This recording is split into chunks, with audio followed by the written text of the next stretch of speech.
강의 시작하도록 하겠습니다. 오늘 책 1학년 1학기부터 2학년 2학기까지 4권의 책, 예전 교육과정보다는 이게 얇긴 하지만 무거운데 잘 가져오셨습니다. 근데 이제 제가 여러분의 공부 분량을 줄여드리기 위해서 우리가 2009, 6학년 교육과정에서는 지도서를 가지고 공부했습니다. 왜냐면 여기서는 내용이 많기 때문에 하나하나 이게 살펴보면서 또 이게 그 요약될 수 있는 내용보다는 실제로 지도서를 보면서 정리할 수 있는 것들이 실익이 높아서 따로 정리를 안 했는데, 지금 오늘 우리가 보게 될 2015 교육과정 1학년 1학기부터 2학년 1학기는 아시다시피 5, 6학년 지도서에 비해서 학습 내용이 되게 적습니다. 적은데 이제 지도서의 분량은 동일하게 나오죠.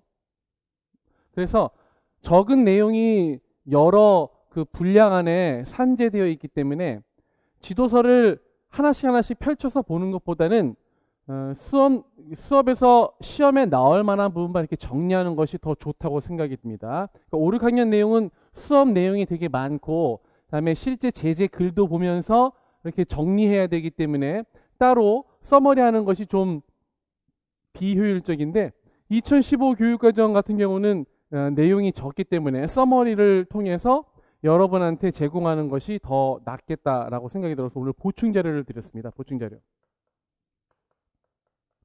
보충 자료를 보기에 앞서서 일단 2015 교육과정이 어떤 식으로 배치되어 있는지 2009 교육과정과 이제 대조를 시키기 위해서 제가 2015 교육과정 PDF를 이렇게 펼쳐놓고 여기에서 이제 1단원만 시범적으로 한번 살펴본 후에 보충 자료로 들어가려고 합니다. 자, 보시면 알겠지만 이게 이제 1학년 1학기 지도서입니다. 2009 교육과정과 지도서의 그 포맷이 좀 바뀌었고, 전체적으로 판형 자체도 원래 더 큰 A4 용지였는데 이게 A4의 좀 더 작은 납작한 모양으로 되어 있습니다. 보시다시피 여기에 국어과 교육의 이해는 우리가 알고 있는 2009 교육과정의 총론이라고 보시면 되겠습니다. 국어과 교육과정의 성격, 목표, 내용 성취 기준, 평가 방향, 뭐 여기까지는 1, 2월에 배운 교육과정의 내용을 그대로 담고 있다고 보시면 되겠죠. 교육과정의 성격과 목표, 그다음에 내용 영역 성취 기준, 그다음에 교수학습 평가의 방향. 그다음에 이제 4번, 5번부터 시작되는 것이 지도서 총론에만 있는 것인데, 우리가 그 1, 2월에 다룬 것은 요것만 다뤘습니다. 6번하고 7번하고 4번의 국어 능력 발달의 특성은 비고치키와 삐아제에 대해서 설명을 그걸 근간으로 해서 국어 교육과 관련된 내용을 설명하고 있는데 시험에 나올 부분이 없습니다. 그래서 볼 필요가 없고, 그다음에 5번에 국어과 교수학습의 원리 및 유의점도 일반적인 내용을 진술하는 것이기 때문에 볼 필요가 없고, 다만 2009 교육과정과 달리 2009 교육과정은 이해 및 적용학습이 있었잖아요. 여기는 이해 및 적용학습 차시가 있었는데 지금은 이 둘을 합쳐가지고 배웠죠? 기본학습으로 논다고. 기본학습으로. 그래서 여기에서는 도입이 있고 정리가 있고 실천학습이 따로 있었는데 지금은 준비, 그다음에 이해와 적용을 합친 거, 그다음에 실천학습 이렇게 구분된다는 거 저희가 이제 살펴보았습니다. 그것이 이제 이 국어과 교과서 체제와 특징과 단원 구성 체제, 특히 단원 구성 체제의 그 2009 교육과정과 달라지는 내용이 있어서 우리가 이미 살펴봤고, 그다음에 여기에 나오는 성취 기분 배분 현황이나 밑에 있는 교과 도서 활용 방안, 학습목표 체제 같은 것들은 시험에 나오지 않기 때문에 살펴볼 필요가 별로 없겠습니다. 그리고 이거는 1, 2월에 이미 다뤘고, 따라서 국어과의 총론 내용은 교육과정이 바뀐 곳이라도 따로 살펴볼 필요가 없다 이렇게 보시면 되겠고, 이렇게 내려가면 교사학습의 실제라고 해서 1단원부터 9단원까지 바른 자세로 읽고 쓰기부터 그림 일기를 써요. 9단원까지 이렇게 제시되어 있어서 우리가 이제 이 부분을 강론이라고 해서 강론 살펴보게 될 것입니다. 근데 우리가 2009 5, 6학년 교육과정 5, 6학년에서 봤듯이 단원의 체계는 거의 비슷합니다. 단원의 앞에 개관적으로 설명을 하고, 다음에 유의사항이 나오고, 그다음에 전체 1차시부터 10차시까지 전개가 된 다음에 맨 마지막에 이제 평가 또는 국어 활동에 대해서 정리가 나오죠. 그런 비슷한 방식으로 이제 정리를 할 것이고, 밑에 보시면 나오겠지만 부록, 우리가 1, 2월 교육과정에서 공부했던 교수학습 모형, 역량, 초기 문자지도, 글쓰기지도, 그림책 읽기지도, 표준 발음지도, 교과 간 통합 수업 방안을 살펴보게 되어 있습니다. 근데 이것도 다 이미 1, 2월에 살펴봤기 때문에 우리가 1, 2월에 배웠던 것은 2015 교육과정을 기준으로 해서 봤기 때문에 여기 있는 내용이 새로운 것이 아니라 이미 1월부터 2월까지 살펴본 내용이다. 따라서 우리의 3월, 6월 공부의 목표는 이 부분이 되겠습니다. 그래서 이 부분을 살펴보기 위해서 54쪽으로 넘어가도록 하겠습니다. 54쪽. 이게 이제 새롭게 적용된 2015 교육과정 1단원입니다. 우리가 2009 교육과정에 봤듯이 단원의 개간이 이렇게 나오죠. 단원의 개간에서는 이 단원에서 무엇을 공부할 것인지, 또는 단원의 계열, 이것이 이전 학년과 다음 학년에 어떻게 연관되는지에서 나오고 있습니다. 2009 교육과정과 제일 차이가 나는 점은 바로 이 단원의 계열 바로 위에 있는 문단인 이 단원의 국어과 교과 역량은 공동체의 대인관계입니다. 이런 진술입니다. 이전 교육과정에서는 그냥 단원의 개관 나오고 단원의 계열 나오고 옆에 보듯이 단원의 차시 및 학습 목표와 성격, 단원 평가 계획 이렇게 나왔는데, 여기서 그 단원의 개관 맨 마지막 문단에는 국어과 교과 역량이 이 단원에서 무엇이 부각되는지를 설정하고 있고, 게다가 나머지는 똑같은데 55쪽 다음 페이지 맨 밑에도 국어과 교과 역량이라서 우리 국어과에는 6가지 역량이 있는데 그 중에서 여기 마음을 나눌 수 있는 공동체 대인관계 역량이 중요하다 이렇게 제시하고 있는 것입니다. 따라서 우리가 지도서를 볼 때 이 단원이 특별히 어떤 역량과 교과 역량과 관계있는지 한번 상기해 볼 필요가 있는데, 이 교과 역량도 교과 역량에 대한 정의를 보여주고 수업 활동을 보여준 다음에 이 단원에서 추구하는 교과 역량을 써라 라는 시험 문제가 나올 수 있기 때문에 다시 한번 잘 상기할 필요가 있겠다. 그래서 제가 단원이 시작될 때마다 이 단원의 역량이 무엇인지를 이제 다시 한번 상기시켜 드리도록 하겠습니다. 그 다음에 2009 교육과정과 많이 다른 점은 바로 여기입니다.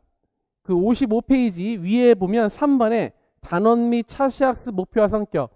이전 교육과정에서도 단원명 있고 단원 목표 있고 차시학습 목표가 있었는데 가장 차이가 나는 것이 바로 이 부분입니다. 학습 성격. 아까 말씀드렸듯이 이전에는 도입, 이해, 적용 차시, 다음에 정리 차시 있은 다음에 실천 학습 이렇게 있는, 실천 학습은 뭐였어요? 국어 활동 차시. 그런데 이번 그 2015 교육과정에서는 이해와 적용 차시, 우리가 보통 이해 차시에서 수업 내용이 좀 많았다. 그러니까 시험에 나올 학습 내용 정리가 많다. 왜냐하면 여기는 적용하는 것이기 때문에 여기에 나온 것들이 반복된다. 이렇게 서술해서 이 내용을 중점으로 하는데, 여기에서는 지금 준비학습 말고 실천학습 말고 전부 다 기본학습으로 나눠져 있기 때문에 기본학습 중에서 이전 교육과정의 이해차시에 해당되는 뭐뭐하는 방법 또는 뭐뭐하는 절차 뭐 이런 내용들을 학습 내용으로 잘 정리를 하기 위해서는 기본학습을 다 한 번씩 살펴보아서 그것이 이해차시와 이전의 교육과정에 있는 이해차시와 연관이 되는지 적용차시와 연관이 되는지 구분할 필요가 있다는 거죠. 따라서 전에는 2009, 5, 6학년 지도서를 볼 때는 학습 성격이 이해차시와 적용차시가 나눠져 있어서 이해차시 부분만 잘 살펴보면 어느 정도 1차 시험에 대한 대비가 됐었는데, 지금은 전부 다 이거 이해와 적용을 합쳐서 기본학습으로 놓았기 때문에 내용을 잘 살펴서 그것이 이전 교육과정의 이해차시인지 적용차시인지를 나눠서 이해차시라면 방법, 절차 또는 뭐뭐의 장점 이런 것들을 따로 요약 노트에다가 정리해야지만 그것이 나만의 비법 노트가 되겠다. 이렇게 볼 수 있겠습니다. 따라서 단원 자체, 그 차시 자체에서 성격이 기본 이해와 적용으로 나눠지지 않고 기본으로 나와 있기 때문에 내용을 살펴볼 필요가 있겠다. 자, 다음 페이지 넘기면 56페이지와 57페이지에 보면 단원 학습 목표에다가 단원 주요 차시 내용과 함께 단원 도입 이런 것들은 2009 교육과정과 체계가 비슷하죠. 다음에 밑에 교사 학습상의 유의점을 지도의 유의점으로 바꿔서 지도의 유의점으로 제시된 내용도 비슷합니다. 보통 시험은 이렇게 지도의 유의점에서 중요한 내용이 나온다고 제가 말씀드렸죠. 그래서 2009 5, 6학년 지도서를 볼 때도 이 중에서 중요한 내용들 제가 찝어서 이 부분이 시험에 나올 수 있습니다. 암기하도록 해서 이렇게 제가 이렇게 상기시켜 드렸습니다.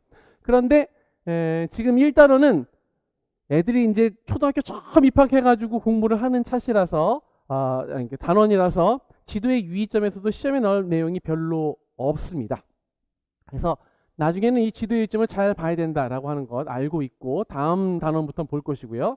다음에 이렇게 1차시로 지나가게 되면 58쪽에 바르게 듣는 자세를 익힐 수 있다 해서 이게 뭐예요? 첫 차시니까 여기 준비학습으로 나오죠. 그래서 이렇게 운영해 봅시다가 이전 교육과정 지도서에 있었던 수업 운영 방안에 해당되는 것입니다. 따라서 여기 이렇게 운영해 봅시다는 수업 운영 방안하고 그다음에 차시 지도의 유의점이 있으니까 이 중에서도 시험에 나올 부분이 좀 있어서 내용을 정리할 필요가 있는데 요 차시는 별로 없다. 뭐 이렇게 보시면 되겠고요. 1차시는 별로 내용이 없고 62쪽으로 넘어가서 2차시를 살펴보면 2차시에는 1차시가 준비 학습 이후에 나타나는 기본학습 이렇게 제시되고 있습니다. 기본학습. 그래서 2차시부터 맨 끝에서 1차시 전까지가 다 기본학습으로 쭉 전개되어 있고 맨 마지막이 실천학습으로 나오겠죠. 역시 이러한 내용들이 이렇게 운영해 봅시다라고 하는 차시의 수업 내용 운영 방안이랄지 또는 차시의 유의점에 해당하는 부분이 적혀 있으니까 그 내용들을 잘 살펴보면 합니다. 나머지도 마찬가지로 계속해서 기본학습이라는 내용이 나오고 맨 마지막 차시를 잠깐 살펴보면 몇 페이지냐면 78쪽 78쪽은 맨 마지막 9, 10차시 연속 차시로서 선생님과 친구의 이름을 쓸 수 있다 해서 얘는 위로 올려보시면 실천학습으로 제시되어 있습니다. 이거는 이제 국어 교과서로 하는 것이 아니라 국어 활동 교과서로 하는 거죠. 보통 이전 교육과정에서는 실천 차시에 뭐가 있었어요? 역할놀이랄지 말놀이랄지 여러 가지 게임을 하면서 아이들이 이전에 우리가 기본 차시 즉 이해와 적용을 다루는 그러한 차시에서 배웠던 내용을 상기해보는 그런 활동을 했었습니다. 이런 식으로 이제 수업이 전개가 되거든요. 그래서 원래는 여기 안에 여러 가지 중요한 내용들이 적혀 있다면 그런 것들을 제가 찝어서 공부할 텐데 지금 1단원 차시이기 때문에 1단원에 대한 내용이기 때문에 어느 부분이 이전 교육과정과 연관이 되고 시험에 나올 수 있는 부분이 어디 있는지 이제 포지션만 제가 알려드린 거죠. 그 다음에 86쪽으로 넘어가면 86쪽 2단원이 이렇게 시작되는 겁니다. 그래서 2단원도 동일한 배열로 단원의 개간 나오고 다음에 단원의 계열 나오고 차시 내용 전기 다음에 교과 역량 쭉쭉쭉 나오게 되니까 이러한 내용들 중에 중요한 내용만 제가 정리를 할 필요가 생겼다라고 보시면 되겠습니다. 따라서 여기서부터는 이제 지도서를 덮고 4개 지도서를 다 볼 필요가 없이 이렇게 제가 1학년 1학기부터 중요한 내용들을 다 담았습니다. 그래서 이것만 여러 번 돌리면 1학년 1학기부터 2학년 2학기까지의 내용이 다 정리가 된다. 예를 들어 우리가 방금 전에 1단원을 봤잖아요. 1단원은 단원명이 바른 자세로 읽고 쓰기입니다.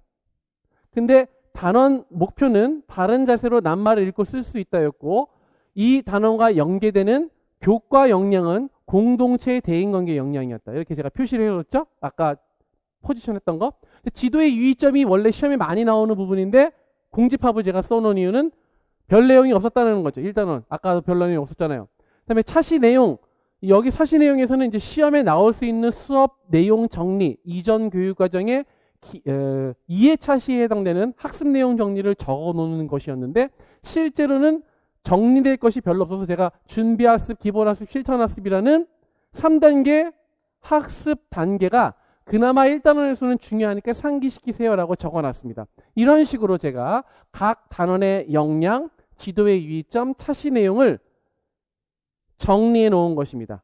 따라서 지도서를 다 보지 않고 이렇게 제가 정리된 것으로 정리를 할 테니까 공부를 더 하고 싶은 사람들이 이걸 정리한 후에 지도서를 보는 것도 나쁘진 않습니다. 지도서를 보게 되면 거기에 제재 글이랄지 또는 수업 모형이 적용된 차시를 한 번씩 볼 수 있겠죠. 그런 좋은 점은 있지만 이제 시간이 너무 많이 걸리니까 이걸 토대로 해서 요약 정리를 하면 되겠다. 그래서 이걸로 정리하도록 하겠습니다. 자, 먼저 이 단어는 재미있게 기억, 니은, 디귿으로 자음자를 안다는 수업 목표입니다.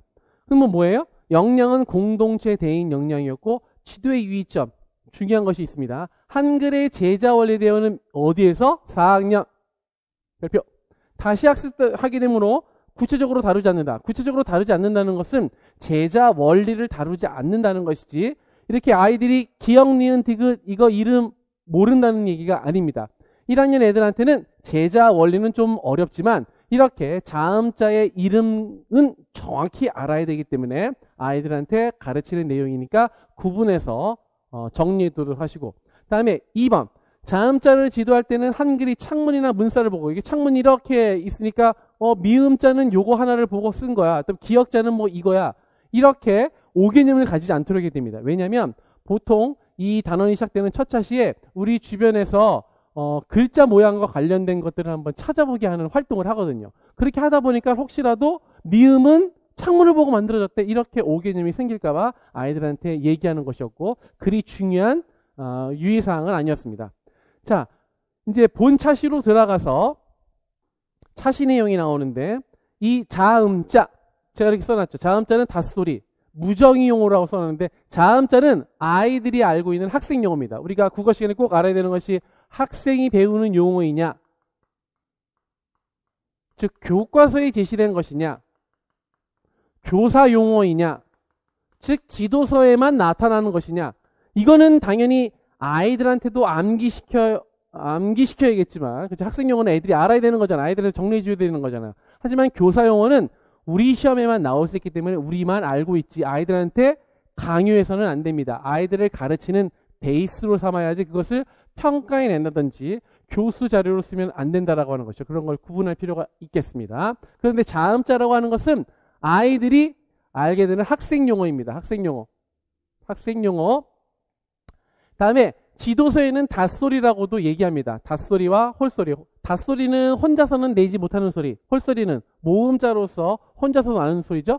그런데 전에 같으면 자음자라 뭐뭐라고 해요라고 염소 선생님이 있었을 텐데 지금 염소 선생님이 없고, 자음자에 대한 정의도 교과서에 제시되지 않아서 제가 무정의 용어라고 썼습니다. 자음자를 알아볼까요? 자음자에는 이렇게 있습니다. 기역, 니은, 디귿, 리을, 이렇게 그냥 소개된다는 겁니다. 그러니까 자음자라는 것은 아이들이 알아야 하는 용어이지만 따로 정의가 되어 있지 않다. 이 기역부터 히읗까지 이 자음자의 명칭을 꼭 알아야 되는데, 특히나 아시다시피 우리가 기역하고 여기 기역이 반복된다는 거가 법칙이죠. 니은, 니은, 디귿, 디귿. 그렇죠. 이거 다 알죠? 국어 시간에 배웠을 테니까. 근데 특이한 점은 나머지는 여기에 해당되는 자음자가 나오고 모음 이가 나오고, 그렇죠? 모음 이가 나오고 다음에 모음 의가 나온 다음에 해당되는 자음자가 나오게 되어 있습니다. 원래 예를 들어서 미음 또는 니은 해가지고, 그런데 이 법칙에 따르지 않는 예외적인 것이 기역입니다. 기역은 기읍이 아니라 기역이죠. 다음에 디귿도 디읒이 아니라 디귿입니다. 다음에 시옷, 시읒이 아니라 시옷이다. 그렇죠. 그래가지고 얘가 2004년에 시험에 나왔다는 거죠. 이거 이름을 써라라고. 그렇죠. 이거 꼭 기억해야 되고, 기역과 더불어 키읒은 키역이 아니라 키읒이라는 거, 이렇게 구분해서 알고 있어야겠습니다. 할 수 있겠죠? 그래서 우리는 이 자음자, 닷소리, 무정의 용어인 닷소리를 암기해야 된다. 여기까지는 제가 1번 이렇게 괄호로 친 것은 학생 용어이고, 괄호 안에 들어간 것은 참고하는 거니까 학생들이 모르는 용어가 되겠습니다. 그리고 여기에 별표에서 참고 자료가 있잖아요. 참고 자료는 전부 다 지도서에 나오는 교사 용어다 이렇게 기억하시면 되겠습니다. 참고 자료는 교과서에 실린 내용이 아니라 교과서의 내용을 정리하게 도와주는 지도서 교사 용어니까 이 내용들은 우리 시험에만 나올 수 있고 아이들의 학습연리는 외울 필요가 없겠다. 자, 1번. 자음자의 제자 원리. 얘는 지금 몇 학년에서 배운다고요? 4학년에서 나오게 된다고요. 그죠? 그러니까는 우리 1학년 학생, 1학년 1학기 학생들한테는 가르쳐주지 않지만 나중에 4학년 때 다룰 것이기 때문에 교사로서 알고 있어라 라고 하는 식으로 참고자료를 제시한 것입니다. 자, 참고자료 1번. 자음자는 기본 자음자인 기역, 니은, 미음, 시옷, 이응을 발음기관의 모양을 본따서 만들었다.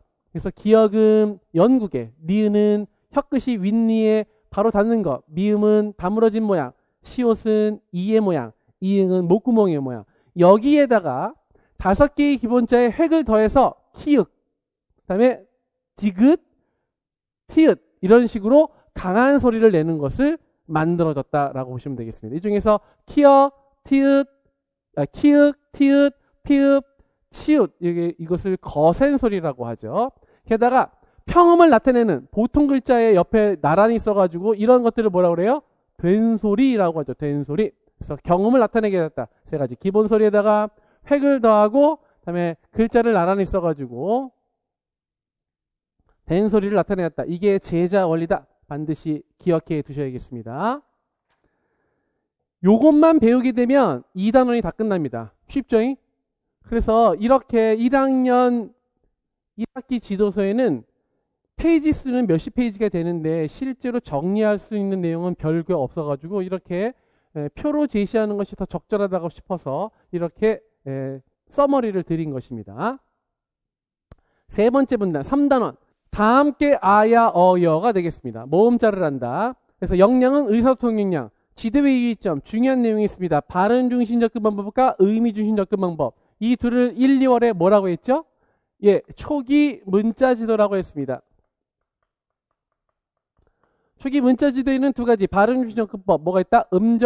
음절식과 다음에 잠호식, 다음에 의미 중심 접근법, 문장식과 단어식이 있습니다. 이것을 모두 활용하는 것을 절충식, 균형식 이렇게 얘기했습니다. 그래서 균형 있는 문식성 지도를 추구한다는 것이 다시 한번 지도의 유의점으로 나오고 아까 2단원에서 자음자를 공부했던 것처럼 모음자도 공부합니다. 모음자는 아이들이 알아야 되는 내용. 다만 닷소리와 대조적으로 홀소리라고 하고 얘도 역시 정의 없이 모음자를 알아봅시다 라는 것으로 단도직입적으로 모음자를 소개합니다. 알다시피 모음자는 앞에다가 이응을 집어넣어 가지고 표기를 해서 음가가 어떻게 나타나는지 소개하고 제시하는 것이죠. 그래서 아야 어여 오여 우유 의 이렇게 모음자를 암기하면 되겠고요. 이것도 마찬가지로 모음자의 제자 원리가 나타납니다. 모음 글자는 이렇게 있죠. 하늘, 땅, 사람, 천지인, 삼재를 기준으로 해서 만들었다. 그래서 의자와 이자는 각각 땅과 사람을 나타내고 음가도 현재 남아있는데 하늘을 나타내는 예전의 아래아는 사라졌다. 그다음에 나머지 모음들은 이 세 글자를 적절히 조합해서 이렇게 만들어서 오아야 아야 어여 오요 우유 이렇게 해서 의를 빼고 조합해서 만들어졌고요. 이 중에서 점 아래아는 현재 쓰이지 않는데 이게 소리가 지금 없어졌기 때문에 그다음에 이중모음은 이것을 결합하는 방식으로 만들어졌다라고 하는 것 우리가 다 알고 있는 참고자료 모음자의 제자 원리 중 천지인 정도만 암기하면 나머지는 다 해결이 되겠습니다. 그러면 또 3단원이 이렇게 지났죠? 쉽죠? 2단원에서 자음자, 3단원에서 모음자를 공부한 후에 4단원에서는 글자를 만들어요. 글자를 읽고 쓸 수 있다라고 하는 단원 목표가 제시되고 있습니다. 자, 지도의 유의점. 글자의 짜임은 크게 받침이 없는 경우와 받침이 있는 경우 이것도 암기합니다. 글자의 짜임, 받침이 없는 경우, 받침이 있는 경우. 그러니까는 초성과 중성으로만 이루어진 경우와 초성과 중성, 종성으로 이루어진 것이죠.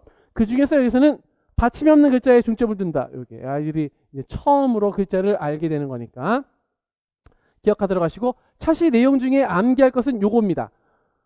안에 있는 내용, 그 글자를 어떻게 조합하는지 이건 너무 쉽기 때문에 정리할 내용이 별로 없고요. 참고 자료로서 아이들한테 이 맨 처음에 자음자와 모음자가 이어져 가지고 글자가 만들어진다는 것을 퍼즐 맞추기 놀이를 통해서 알려줍니다. 근데 퍼즐 맞추기 놀이를 할 때 여기 보시면 알겠지만 이렇게 볼록 퍼즐이고 이거는 오목 퍼즐이잖아요. 그래서 얘를 결합해서 완성된다는 것을 가시적으로 보여주는데 이때 만약에 지읒이 이거라면 시옷도 이렇게 되겠죠. 그러면 지읒과 시옷은 결합이 돼야 안 돼요. 안 되잖아. 이렇게 볼록한 것과 오목한 병이 안 만나니까. 그래서 자음자와 자음자의 결합이나 또는 모음자와 모음자의 결합은 이루어지지 않음을 자연스럽게 지도할 수 있다는 점에서 이 퍼즐 맞추기가 그냥 동기유발만이 아니라 아이들한테 원리를 가르쳐주는 내용이다. 이렇게 꼭 기억하시기 바랍니다. 중요한 내용. 다음 4단원은 끝났고 5단원 다정하게 인사해요.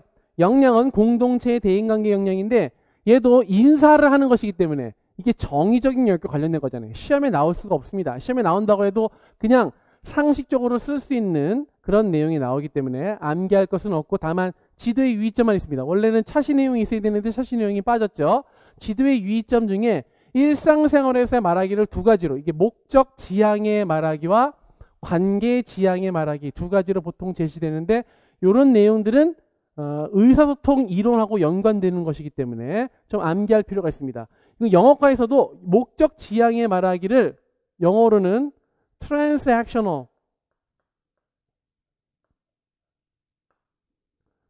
speaking이라고 하고 관계 지향은 interactional 또는 interpersonal 암기해두면 시험에 나올 수 있는 용어입니다. 이렇게 구분합니다.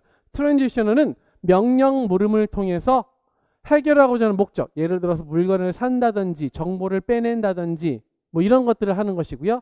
관계 지향이라고 하는 것은 안녕? 잘 지냈어? 뭐하고 지내? 라고 하는 것은 뭔가를 알아내고자 하는 것이 아니라 그냥 교감하고 인간관계를 높이는 거잖아요. 그래서 인터액셔널 또는 인터퍼스널이라고 합니다. 근데 이제 우리가 말하는 인사말이라고 하는 것은 목적 지향이기보다는 목적 지향을 앞서서 관계 지향적인 요소가 되게 많죠. 그래서 관계 형성에 도움이 되는 아름다운 인사말을 할 것이기 때문에 이렇게 일상생활에서 말하기를 한번 구분해 본 것이다. 이 정도 용어만 기억하시면 되겠습니다. 그러면 끝.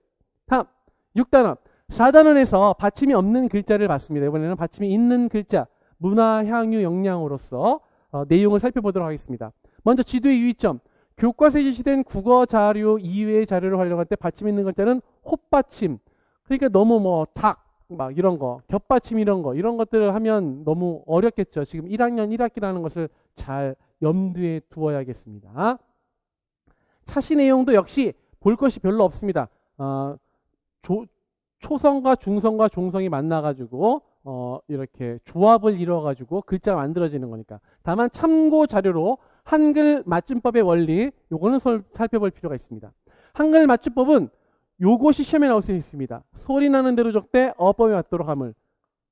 요것이 예전 몇 년 전 교대 모의고사에서 괄호치기로 많이 나왔으니까 꼭 기억하도록 하십시오.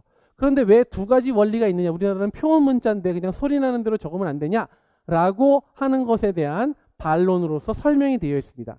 자, 표준어를 소리 나는 대로 적는다는 것은 발음 형태대로 적는데 한글은 표현 문자이며 음소 문자입니다. 따라서 자음과 모음의 결합으로 표기하는 것이 원칙입니다. 그래서 구름, 나무, 놀다, 달리다는 그냥 발음이 나는 대로 자음과 모음을 조합해가지고 음소를 조합해서 적으면 되는데 그렇게 적용하기 어려운 것이 있다. 예를 들어서 꽃이라는 단어는 꽃이, 꽃과 꽃나무 해가지고 뒤에 어떤 소리가 나오느냐에 따라서 소리의 음가가 다 달라집니다. 따라서 이것을 소리 나는 대로 적는다면 이렇게 꺽쇠 표시 않는 대로 적는다면 이게 뜻이 얼른 파악되지 않는다는 거죠. 그러면 독서 능률이 저하된다. 즉 가독성이 떨어지게 됩니다. 따라서 이런 경우를 대비해서 어법에 맞도록 함을 원칙으로 한다. 따라서 중등 시험 문제 같은 경우는 여러 가지 단어를 주고 여러 가지 단어 중에 이 중에서 이 원리와 이 원리를 적용해야 될 것이 무엇이냐라고 구분하는 시험 문제 나왔으니까 한번 참고해서 기억해 두시기 바랍니다. 별로 어려운 내용은 아닙니다. 다음 참고자료 한글 모아쓰기다가 나오는데 우리가 수업 시간에 배우는 것을 약간 상위 용어를 사용해서 정리한 것입니다. 한글은 초성, 중성으로 이렇게 구성된 것이 있죠. 그 다음에 초, 중, 종성으로 구성된 것이 있습니다. 뭐 이것의 예라면 뭐 가 정도가 되겠죠. 뭐 이거는 와, 뭐 이렇게. 뭐 이거는 구, 뭐 이렇게. 와 하면 안 되겠구나. 과, 뭐 하게 되겠죠. 초성, 중성, 종성이라고 하는 것은 뭐 각, 이거는 국, 확, 뭐 이렇게 하게 되겠죠. 음절의 구성에서 초성은 처음 소리인 자음, 중성은 중간 소리인 모음, 종성은 마지막 소리인 자음. 그래서 이게 C가 consonant, 자음에 해당되는 것이고 V가 vowel, 모음으로 표시되는 것이고요. 이렇게 각국확처럼 음절 단위로 모아쓰기 합니다. 음절, 바로치기 나올 수 있고, 모음으로 시작하는 거, 예를 들어서 와 이렇게 된다면, 또는 왁 뭐 이렇게 된다면 이응을 초성으로 써서, 이때는 만약에 왕이라고 할 때 요 왕은 요게 앵마 사운드라 가지고 영어를 공부하셨으면 이게 발음 기호 응 소리 나는 것이 아니죠. 얘와 얘는 표기는 똑같지만 음가는 다릅니다. 그죠? 초성에서는 음가가 없는 것이고 얘는 응이라는 음가가 있는 것. 그 정도만 정리하면 6단원은 다 마치게 되겠습니다. 그래서 맨 마지막이 아니라 7단원으로 넘어가겠습니다. 7단원은 생각을 나타내요. 이제 우리가 글자를 받침이 없는 글자, 받침이 있는 글자 다 정리해가지고 글자를 쓰시니까 이제 문장을 쓰는 것이죠. 자, 그래서 문장에 대한 개념이 이 차시에서는, 이 단원에서는 제일 중요한데, 일단은 문장을 읽고 쓸 수 있다라고 하는 차시 단원 목표와 함께 역량은 비판적, 창의적 사고 역량이고, 지도의 유의점이 문장을 무리하게 쓰도록 하기보다는 다양한 상황을 구두장문으로 표현한다라는 말이 나는데, 이 구두장문이라는 것이 2015년에 기출되었다는 거 기억하시죠? 오럴 컴포지션. 그래서 학습자에게 글을 쓰기에 앞서서 인지적 부담을 줄여주는 내용입니다. 또 지도의 유의점은 맞춤법을 너무 강조하면 문장 구성 활동이 부담이 되죠. 부담을 안 주려고 구두장문을 하는 거잖아요. 그래서 부정적인 효과가 나타날 수 있으므로 문장 구성 능력을 먼저 습득할 수 있도록, 즉 구두장문을 많이 활용해라는 그런 내용이 되겠다. 차시 내용으로는 아이들이 알고 있는 용어로는 정리할 내용이 없고, 다만 참고자료, 즉 지도서 용어로서 문장의 개념을 좀 알 필요가 있다. 문장은 사상과 감정을 말이나 글로 표현할 때 완결된 내용을 적는 최소 단위. 문장의 가장 기본적인 요소는 주어, 서술어 또는 주어, 목적어, 서술어 이렇게 된다. 보어가 나타날 수 있지만요. 이 중에서 주, 목적어, 서술어에 해당되는 것을 문장의 기본 성분이라고 하죠.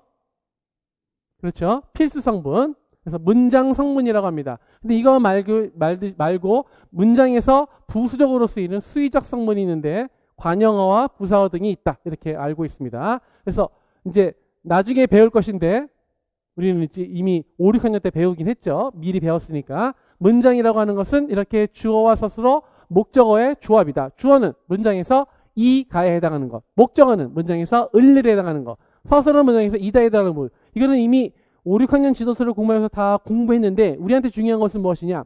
학생들에게는, 지금 몇 학년? 1학년 1학기 학생들에게는 용어를 직접 지도하지는 않습니다. 그렇죠. 따라서 주어, 목적어, 서술어라는 메타랭귀지, 즉 문법 용어는 사용하지 않지만 뭐뭐 이 가에 해당하는 것이 먼저 나오는 거야. 그러니까 주어가 먼저 나온다는 것을 풀어 쓴 것이죠. 이렇게 깨닫게 하는 것이 중요하다. 또 학생들한테 이런 용어를 사용하지 말라 이런 말이 나오니까 우리가 이해해야 될 내용과 가르쳐야 될 내용을 잘 구분해서 정리해 놓을 수 있어야겠습니다. 할 수 있겠죠? 다음입니다. 문장에 대해서 정리가 끝났고, 다음 8단원 소리내어 또박또박 읽어요. 역량은 자료, 정보, 활용 역량이고, 지도의 유의점 몇 가지 나오니까 잘 살펴보도록 하겠습니다. 여기서는 학습 내용이 좀 많습니다. 1번. 이 단어에서 문장모를 생각하는데, 문장모를 생각하면 글을 띄어 있는 것을 근본적으로 뭘 하기 위해서? 글을 효율적으로 읽으려고. 근데 효율적으로 읽으려고 하는 문장 부호를 너무 또 엉망이게 되면 어떻게 돼요? 효율적으로 읽지 못하게 되죠. 따라서 적정 수준의 문장 부호, 즉 문법 교육이 있어야 된다는 그런 얘기고요. 두 번째, 문장 부호에 따라 띄어읽기라면 문장의 의미도 달라진다는 것을 인식해. 이거 애들이 알잖아요. 아버지가 방에 들어가신다나 아버지가 방에 들어가신다. 이게 둘이 차이가 있다는 거. 우리 아들이 이제 이거 공부하고 나서 아빠한테 항상 그거 뭐 물어보고 했는데 아빠가 모를까봐 아빠도 다 알고 있는 건데 초등학교 때 다 배운 건데 그래서 이런 것들을 인식하는 데 필요한 문장부의 필요성을 하는 데 초점을 둔다. 다음에 문장부에서 뭐 한다? 쉼표, 마침표, 물음표, 느낌표만을 다룬다. 또 뭐도 있죠? 물론 작은 따옴표와 큰 따옴표 있잖아요. 근데 이거는 나중에 공부한다 이 말이지. 그러니까 지금은 공부하지 말고 쉼표, 마침표, 물음표, 느낌표만을 다루는 거예요. 다음 아까 문장을 배웠잖아. 근데 아까 문장을 얘기할 때는 아이들이 아는 용어가 아니었어. 어디 용어였지? 그래서 참고자료 용어였지. 근데 이제는 이게 이렇게 써놓은 것은 교과서 내용을 말하는 겁니다. 교과서 내용 별표.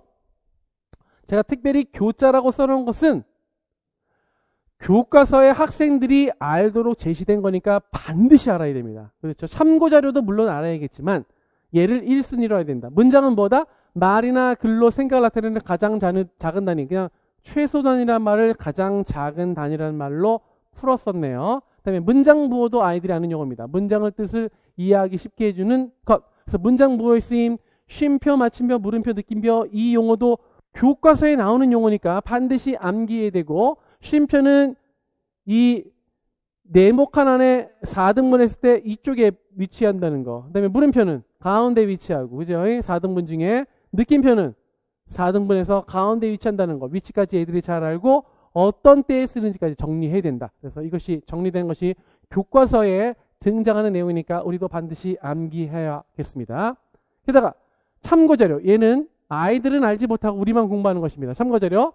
맞춤법 개정에 따라 바뀐 문장 부호 사용이인데 부호 점과 쉼표를 전에는 뭐 온점과 반점이라고 했는데 지금은 아이들이 온점과 반점은 새로 쓰기에서 이제 나왔던 것이라서 애들이 혹시 용어가 좀 생소할까봐 마침표와 쉼표라고 하고 기존의 온점과 반점도 이제 쓸 수 있겠으니까 아이들한테는 온점 반점보다는 마침표 쉼표가 조금 더 가깝게 들리니까 이것을 먼저 쓰는 것이 좋겠습니다. 다음에 2번 쌍자음자. 아이들이 전에 자음자에서 배우지 못했던 우리는 원리를 통해서 참고 자료를 통해서 우리 교사는 알고 있잖아요. 하지만 학생들은 자음자를 배우지 않았었는데 쌍자음자 즉 경음에 대해서 된소리에 대해서 이렇게 명칭을 배우게 되어 있고요. 다음에 3번 교과서에 나온 내용입니다. 쉼표 뒤에는 조금 쉬어 읽는다. 이거 뭐예요? 쐐기표. 마침표, 물음표, 느낌표 뒤에는 쉼표보다 더 많이 쉬어 읽는다. 이거 뭐예요? 겹세기표. 이 명칭을 지금은 쓰지 않습니다. 근데 조금 있다가 다음 단원에서 쓸 거예요. 다음 단원에서 쓸 거니까 이게 쐐기표라는 것과 겹세기표라는 것을 일단 알고 계시고 여기에서는 명칭은 쓰지 않고 활용도만 얘기한다. 그런데 글이 끝나는 거 겹세기표를 하지 않는데 왜? 글이 한 문장, 두 문장, 뭐 세 문장, 네 문장일 때 맨 마지막 문장은 어떻게 돼? 쉼표를 할 필요가 없지. 여기는 띄어있기라는 것은 다음 문장과의 관계를 나타내는 것인데 이게 전체 문단 맨 마지막에 있다면 띄어읽기를 할 필요가 없는 것입니다. 그러니까는 그때는 표시할 필요가 없죠. 그러니까 여기에 물음표가 있으니까 그러니까 크게 해서 여기 점이 있고 다음에 물음표가 있고 느낌표가 이렇게 있고 다음에 점이 있고 맨 끝에 점이 있으면 점이 있는 곳에서는 이렇게 겹세기표를 하지만 맨 끝에는 표시하지 않는다. 중간에는 이렇게 뭐 쐐기표를 할 수 있다. 뭐 이런 내용이 되겠습니다. 정리하면 되겠고요. 다음에 9단원 맨 마지막 그림 일기를 써요. 그림 일기를 써요. 이 단어는 시험에 나올 확률이 되게 좋습니다. 왜냐하면 국가인권위원회에서 초등학교 이 일기 쓰기를 하지 않도록 권고하는 거죠. 근데 국어과에서는 그런 국가인권위원회의 권고보다도 아이들이 일기 쓰기를 통해서 함양할 수 있는 능력이 더 중요하다고 생각해요. 자기 성찰을 하고 그다음에 글씨를 익히고 이런 내용이 더 중요하다고 생각해서 국가인권위원회의 권고를 어겨서 제시하는 것이기 때문에 시험에 나올 확률은 좀 적다. 이렇게 이거 보시고 또 여기서 구두장문이라는 말이 나오는데 별로 지금은 어려운 내용이 아니니까 기출됐다는 거 확인하면 되고 그림 일기를 쓰는 방법이 교과서에 나타나게 됩니다. 하루 동안에 겪은 일 떠올리기, 기억에 남는 일 고르기, 날짜와 요일, 날씨 쓰기, 그림 그리고 내용 쓰기, 쓴 것을 다시 읽고 다듬기. 근데 시험에 나올 확률은 좀 적으니까 나름대로 정리를 해두기만 하면 되겠다. 자, 이렇게 해서 1학년 1학기가 끝났습니다. 이런 식으로 하게 되면 이 책 전부를 이렇게 막 들춰가면서 공부하는 것보다 일목요연하게 공부할 수 있다라는 생각이 들죠. 그런데 이거를 5, 6학년 지도서를 하면 좋으냐? 이거는 소스입니다. 이게 좋을 수도 있고, 왜냐하면 제재글이 없는 상태에서 이렇게 제시하게 되면 맥락이 없어지기 때문에 5, 6학년은 좀 안 하는 것이 좋겠고, 하나하나 지도서를 살펴보는 것이 좋겠고, 근데 1, 2학년은 제재글이라고 하는 것이 너무 짧고 글이 중요한 비중을 차지하지 않기 때문에 이런 식으로 개론적으로, 개괄적으로, 개조식으로 정리해도 괜찮겠다.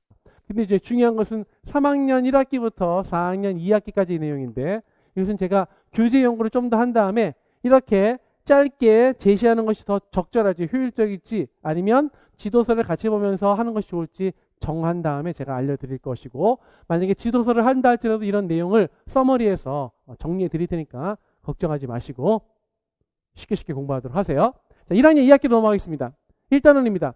소중한 책을 소개해요. 자신이 좋아하는 책을 소개하는 것인데 자료 정보 활용 영역이고, 또 학기 시작이라서 별 내용이 없습니다. 다만 차시 내용으로 참고 자료를 보면 배경 지식 활성화 전략이 있으니까 2015년 시험에 나왔던 키워드 배경시 활성화 좀 기억하도록 하시고, 이 중에서 이 연상하기, 예측하기 이런 키워드라든지 이 KWL표가 나오는데, KWL표가 이 새로운 지도서에 많이 등장합니다. 그래서 꼭 기억하도록 하시고, 특히 KWL은 학생이 읽기 전에 화제에 대해 알고 있는 것, 알고 싶은 것, 글을 다 읽고 난 뒤에 알게 된 것, 이렇게 해가지고 What I know, What I want to know, 또는 What I wonder, 다음에 What I learned 해가지고 KWL을 통해서 과정 중심 읽기가 된다는 거, 이거 좀 기억하시면 좋겠죠? 그래서 KWL, 전에는 영어만 나왔었는데 이렇게 KWL 해서 우리나라 글로 이렇게 썼으니까 시험에 나올 확률이 더 많아졌습니다. 기억하도록 하시고. 다음 2단원입니다. 소리와 모양을 흉내내요. 자, 소리와 모양을 흉내내는 것을 우리는 다 알고 있죠. 그걸 뭐라 그러지? 의성어, 의태어. 그래서 살펴보도록 하겠습니다. 그런 내용을 아이들한테 가르쳐 주는지 안 들었는지, 의성어, 의태어의 내용을 용어를 쓸까 안 쓸까, 그런 것들을 잘 정리해 놓는 것이 우리 1, 2학년 학습의 요점입니다.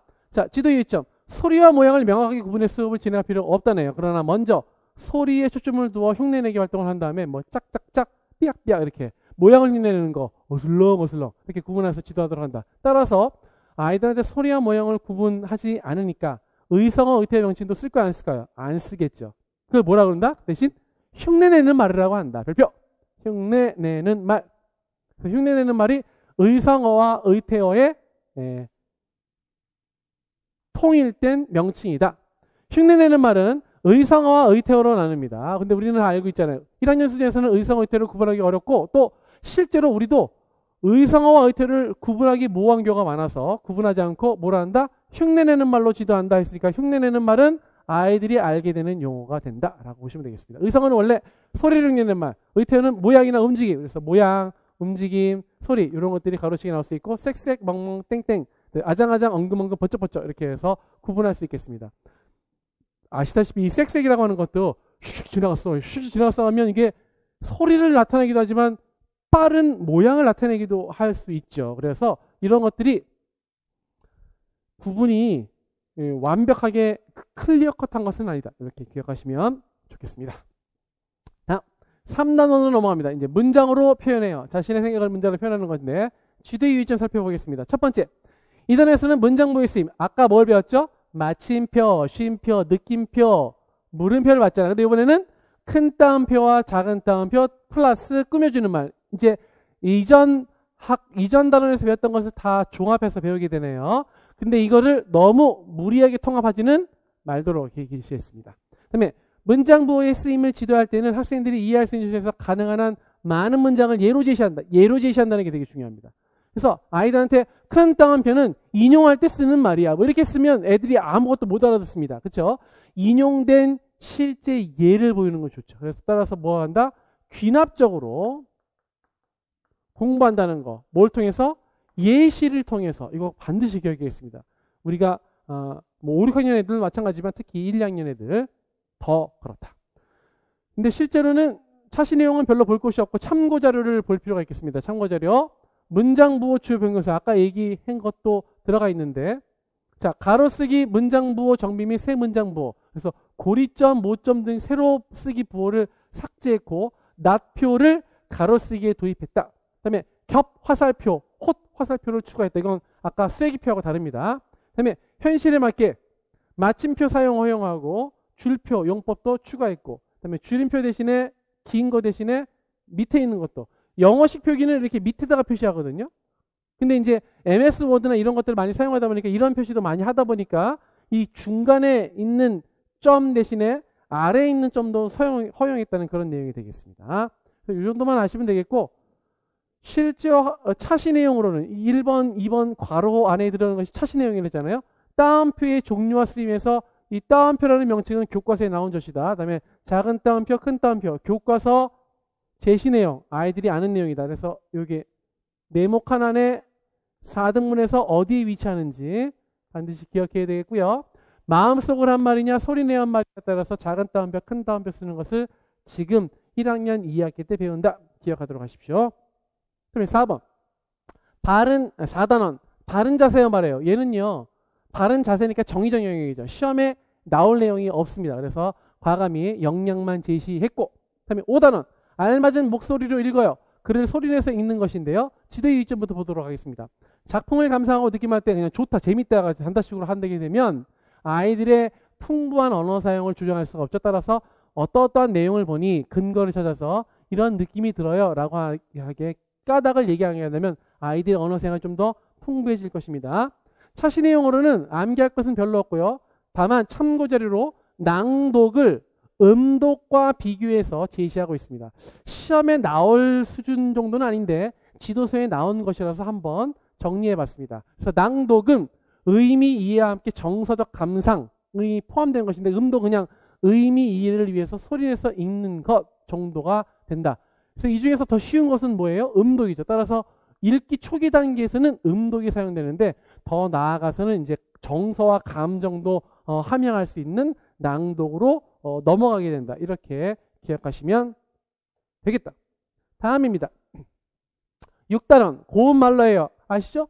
고음말이라고 하는 것도 정의적 영역에 해당되는 것이라서 수업 내용이 별로 없습니다. 다만 차시 내용으로 방법, 시험 문제 1순위라고 그랬죠. 자신의 기분을 말하는 방법, 듣는 사람의 기분을 생각하고, 그다음에 그런 기분이 드는 까닭. 그래서 이 중에서 이제 기분과 까닭 정도가 시험에 나올 수 있는 키워드 정리하시기 바랍니다. 다음 7단원. 무엇이 중요할까요? 중요한 내용을 확인하면 여기서부터 이제 좀 내용이 나오죠. 그래서 차시 내용으로 교과서에 제시된 내용입니다. 중요한 내용을 확인하는 방법. 이거는 교과서에 나온 것입니다. 보통 1번, 2번, 특히 교자 없더라도 1번, 2번에 해당되는 것은 교과서 내용이니까 반드시 기억하기 바랍니다. 글 전체의 내용을 알아보고, 그래서 알리고 싶은 내용이 무엇인지 알아보고 중요한 내용을 정리한다. 그래서 중요한 내용을 확인하는 방법이 3단계로 제시되어 있다. 암기. 8번. 띄어 읽어요. 띄어 읽어야 하는 까닭이 1차 시에 나오고, 다음에 2, 3차 시에 걸쳐서 글을 띄어 읽는 방법이 나옵니다. 그래서 띄어 읽어야 하는 까닭 두 가지. 내용을 정확히 알고 뜻을 쉽게 이해하기 위해서. 2번. 글을 바르게 읽는 방법은 글을 읽을 때 문장과 문장 사이에 잠시 쉬어. 이거는 뭐예요? 쐐기표 하나 정도죠. 다음에 문장과 문장에서 쐐기표 2개 정도죠. 다음에 문장의 내용을 생각해서 띄어 읽을 때는 더 띄어 읽는다. 이렇게 보시면 되겠습니다. 참고적으로 띄어 읽기. 띄어 읽기를 지도할 때는 다 같이 읽기보다는 별표, 혼자 읽기. 이거 이렇게 바꿔서 나오면 혼동되기 쉽습니다. 왜냐하면 아이들의 협동을 조장하기 위해서 혼자 읽기보다는 다 같이 읽도록 한다. 그러면 되게 좋은 말 같잖아요. 그런데 띄어 읽기 할 때는 다 같이 읽으면 못하는 애들이 우등생을 따라하거나 또는 그것에 파묻혀서 그냥 얼버무려서 넘어갑니다. 따라서 그렇게 아이들이 띄어 읽기를 제대로 못할 수 있으니까 아이들한테 같이 하다가도 아이들이 기계적으로 띄어 읽기 하지 않도록 혼자서 읽기를 한번 해보게 하는 것이 중요하다. 기억하도록 하시기 바랍니다. 그다음에 9단원. 겪은 일을 글로 써요. 역시 일기 쓰기와 관련된 것인데 시험 문제에서 출제될 거 별로 없고요. 맨 마지막 10단원. 인물의 말과 행동을 상상해서 인물. 중요한 수용 내용입니다. 특히 교과서에 제시됩니다. 이야기에 나오는 사람이나 동물을 인물이라고 해요. 특히 우리는 보통 사람만 사람 인자를 써서 인물이라고 생각하기 쉬운데 아이들한테는 의인화된 내용이 많이 나오니까 동물도 인물이라고 할 수 있습니다. 따라서 캐릭터라고 하는 것은 사람에만 국한되는 것이 아니라 동물도 된다. 이게 아이들도 알게 되는 용어, 문학 용어죠. 인물. 이렇게 암기해야겠다. 이런 식으로 해서 1학년 1학기와 2학기 내용, 중요한 교사 용어, 학생 용어뿐만 아니라 교과서에 진실된 용어, 그다음에 교사가 알아야 될 지식을 일목요연하게 정리해 봤습니다. 잠깐 쉬었다가 2학년 1학기와 2학기 내용 정리하도록 하겠습니다.